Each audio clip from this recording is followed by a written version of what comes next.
यं ब्रह्मवेदान्तविदो वदन्ति परं प्रधानं पुरुषं तथान्ये विश्वोद्यते कारणम् ईश्वरं वा तस्मै नमो विघ्न विनाशनाय।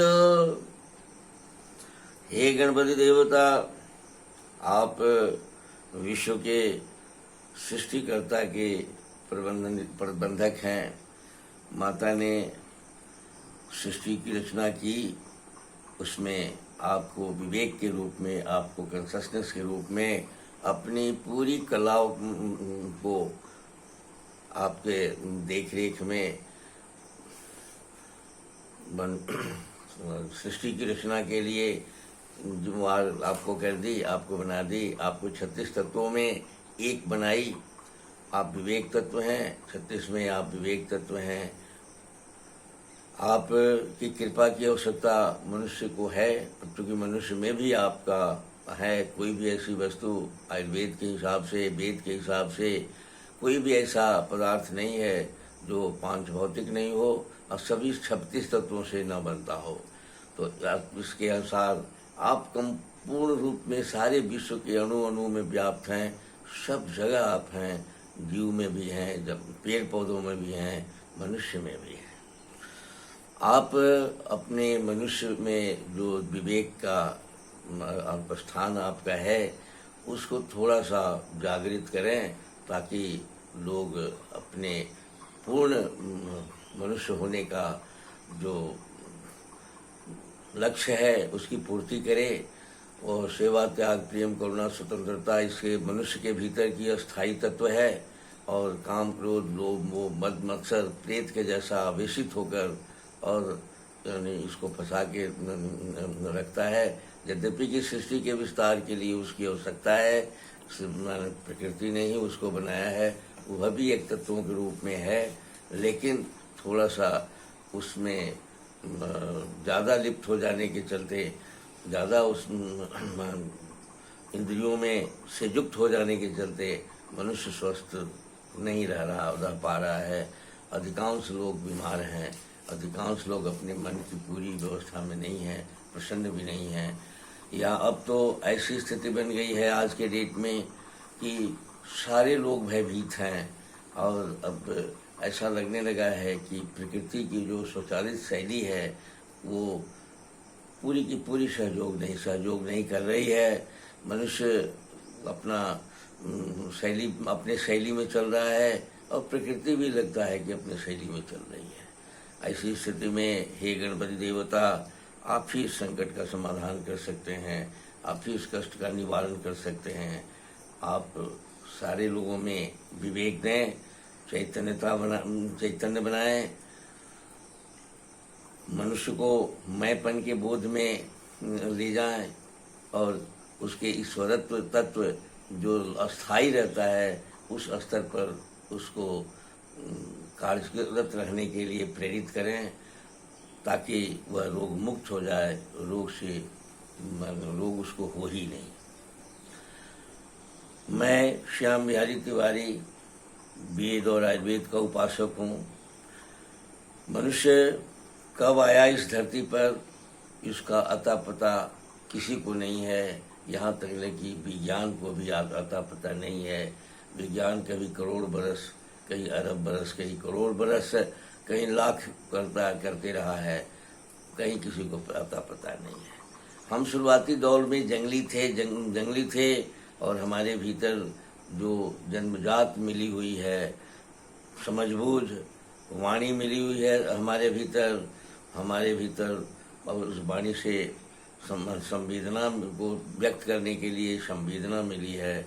उस आधार पर हम अन्य जीव जंतुओं से अपने को अलग रखने की कोशिश किए। हम जंगली जानवर जैसा रहते थे, लेकिन हम मेल नहीं खाते थे जंगली जानवरों में, इसलिए हमारा थोड़ा सा रहन सहन अलग हो रहा अलग रहने की वाली थी भी, इसलिए हम सभ्य होने की हुए और हम सभ्यता के समझौता पर, चढ़ाई हुई सभ्यता पर हम सभ्य हुए। हम यानी प्रत्येक मनुष्य अद्वितीय है, अनूठा है, अद्भुत है, अवतरित है, एक दूसरे से मेल नहीं खाता है। इसलिए आपस में मेल मिलाने के लिए हम लोग, हमारे पूर्वजों ने समझौता पर आधारित, मर्यादित समझौता पर आधारित नहीं टूटने वाली समझौता पर आधारित समाज एग्रीमेंट पर आरोपित सभ्यता का और संस्कृति का विकास किया। प्रकृति के साथ हमारा जुड़ाव यानी बनी रहे, हम प्रकृति शाम में बने रहें, प्रकृति से हम अलग ना हो जाएं। जैसे कि आज हम अलग हो गए हैं, इसके लिए उसने प्रकृति शाम में आहार विहार और प्रकृति शाम रहन सहन की एक परंपरा बनाई थी, जीवन कला बनाया था, जिसको आयुर्वेद कहते हैं। हम उस आयुर्वेद के अनुसार हमको चलने के लिए, हम आपके को प्रेरित करने के लिए इस कार्यक्रम के साथ प्रस्तुत होते हैं। आज के कार्यक्रम में कल मैं वायु का जो वायु शब्द जो है वो आम आदमी के अर्थ में वायु जो हम हवा के रूप में हम पहचानते हैं, इस सब ऐसी बात जब तक ले हमारे दिमाग में रहेगी तब तक ले हम वायु का अर्थ बढ़िया से नहीं समझ सकते हैं। हम प्रत्येक क्षेत्र में, प्रत्येक व्यवस्था में, सृष्टि की रचना में हर जगह क्रिया है, एक फोर्स है, एक बल है, जो फोर्स अपनी गति से आगे बढ़ती है। जब गति से आगे बढ़ती है तो किसी भी फोर्स में उसकी एक गति भी होती है, कम विशेष। जैसे आपकी गाड़ी चलती है, कभी 10 पर चलती है, कभी 20 पर चलती है, कभी 30 पर चलती है। उसी तरह से ये फोर्स है प्रकृति की, और फोर्स अपना का गति से चलती है। उसमें जब गति से चलती है तो उस फोर्स में भी एक डायरेक्शन है, किस दिशा में जाएगी। तो प्रकृति की जो फोर्स है, माता की जो फोर्स है सृष्टि की रचना की, वह क्रिएशन की ओर जब डायरेक्शन में कहीं जाती है तो कुछ लक्ष्य होता है। उस लक्ष्य की पूर्ति के लिए उसने सृष्टि की रचना का लक्ष्य पूर्ति करती है। जब हम आगे डायरेक्शन में जाते हैं तो एनिमेशन होने लगता है, यानी सृष्टि की रचना हुई है। अब सृष्टि की रचना में 36 तत्वों के रूप में परिवर्तित माता हुई, उसकी बहुत लंबी बात है। लेकिन माता परिवर्तित होने के बाद 36 तत्वों में आकाश तत्व और से हमारा वायु बनता है। आकाश तत्व जो बनता है सूक्ष्म तत्वों से बनता है। आकाश हम अपने इंद्रियों के माध्यम से, आँख के माध्यम से देख लेते तो जरूर हैं, लेकिन आकाश का कोई आर पार नहीं है। विज्ञान ने भी अभी आकाश का आर पार नहीं लगाया है। विज्ञान अभी लाखों करोड़ों अरबों सूरज की बात करता है। आपको भी पढ़ने के लिए मिला होगा कि साहब अभी आकाश का पता नहीं कितना दूर में हमारा आकाश है। लेकिन जो स्पेस है, जो बीच की खाली जगह है, इसको आयुर्वेद ने आकाश के रूप में माना है। और आकाश वो जो आकाश हम ऊपर आकाश में देखते हैं, उस आकाश से मिलती हुई बात आयुर्वेद भी करता है। लेकिन खाली जगह को, स्पेस को आयुर्वेद वायु के रूप में देखता है। वायु ही हमारी प्राण शक्ति है, हमारी प्राण व्यवस्था है। और यह सबसे पहले सृष्टि की रचना में आकाश के बाद, इस आकाश और के बाद इसी की रचना होती है, वायु की रचना होती है। वायु और वायु और आकाश मिलकर और अग्नि की रचना करते हैं। अग्नि रचित होता है और ये तीनों के मेल से जल बनता है, और चारों के मेल से जल के भी मेल से पृथ्वी बनती है। और पृथ्वी में सारे तत्व मौजूद रहते हैं। और पृथ्वी में सारे तत्व मौजूद रहते हैं, पांचों तत्व और 36 तत्व से पृथ्वी बनती है। जब कोई क्रिएशन होता है, जब कुछ बनता है तो सब कुछ होता है। तो इसलिए जो बनने की सारी क्रियाएं जो है वो वायु का कोष वायु कहते हैं। वो जो बिजली का फोर्स है, जो हमारे बनने की जो अणु से संगठित होकर और ठोस पदार्थ जो हमारी आंखों की नज़र से दिखाई पड़ती है या अनुभूत होती है या विज्ञान की नज़र से देखी जाती है, वो सब मन जो है वायु है। लेकिन उसके उस ठोस जब हो जाता है तो कफ हो जाता है, और जब ठोस नहीं रहता है तो जब ठोस हो रहा होता है तो जो करने वाला जो फोर्स है, ठोस बनने वाला जो फोर्स है, वो उसमें पित्त भी है, और माने उसको ठोस बना के शेप आकार देने की जो प्रक्रिया है वो हमारे वायु को है।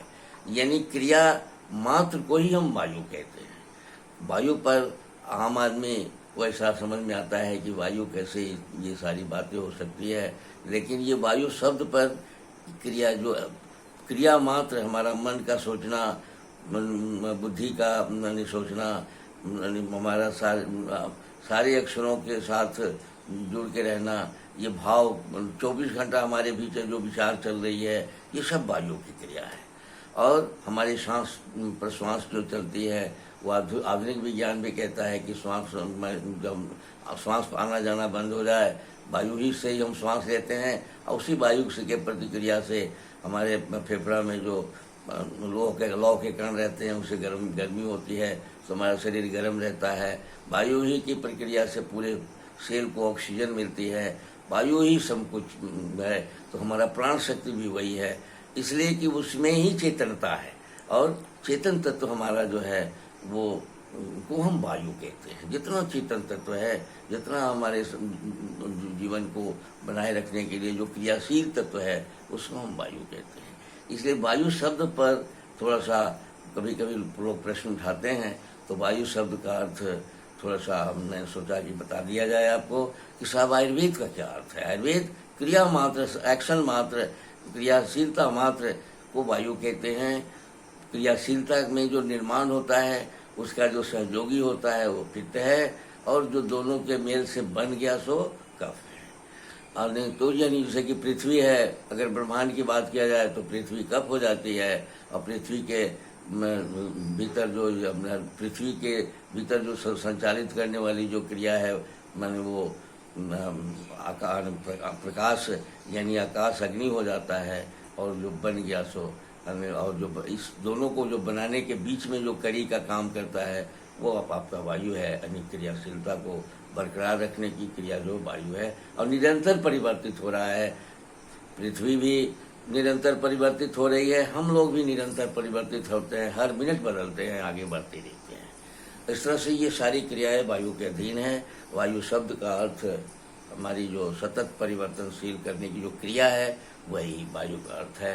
इसी के साथ आज का यह कार्यक्रम आपको समर्पित करते हैं, और वायु के अर्थ को थोड़ा सा आप ध्यान रखेंगे कि इस क्रिया मात्र वायु है, इसलिए आप को समझने में आयुर्वेद को देर नहीं लगेगी।